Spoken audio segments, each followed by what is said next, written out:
Welcome to my little carved out office nook and storage. When I walk into a space, I'm thinking of it differently.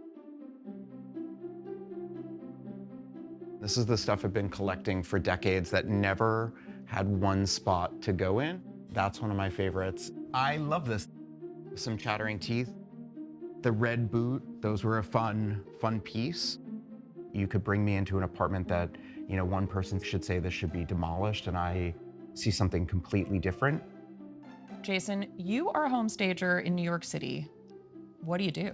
We are accentuating the things that make a home sell, and a lot of the projects that we work on have been listed for many years, are problematic. And so we're often going in and making those homes look, feel, and smell as if they've been updated, modernized to show people the potential. Let's talk about some addresses. Okay.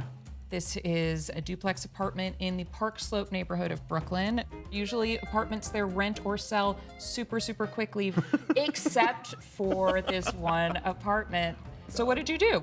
It's funny, I walked in there and saw the most charming, detail-filled, beautiful pre-war apartment with incredible woodwork. So my idea was I just wanted to be a little bit brighter. I just wanted to shine. And then I put in just some favorite fun accessories to add a little bit of color.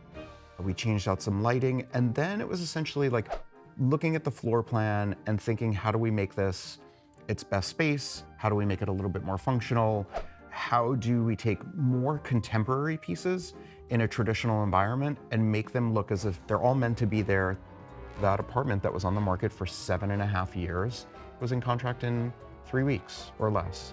West 16th Street. This is an apartment that has a feature that I think a lot of people would consider very dated. It has a glass brick wall, a curving one. How did you deal with that? The sort of undulating glass wall was actually a really nice, interesting detail. It happens that glass has been coming back in that capacity, and so we shot it in that way and sort of played a little bit with the 80s fun. Tudor City, another apartment that had been on the market for a while. What did you see and what did you want to do? The door opens and triple height casement windows, this beautiful mantle. It takes you into that sort of old Hollywood version of New York, like that Auntie Mame and Breakfast at Tiffany's. So that's what I saw. So I just went with the story of I was doing up an apartment, for this fabulous woman who's coming in, and sort of the art and all the details reflected that. That is sort of who ended up buying the apartment. Over the last 2 decades, I've created the system to sort of recreate the space how I see it, how other people should see it, and it transacts.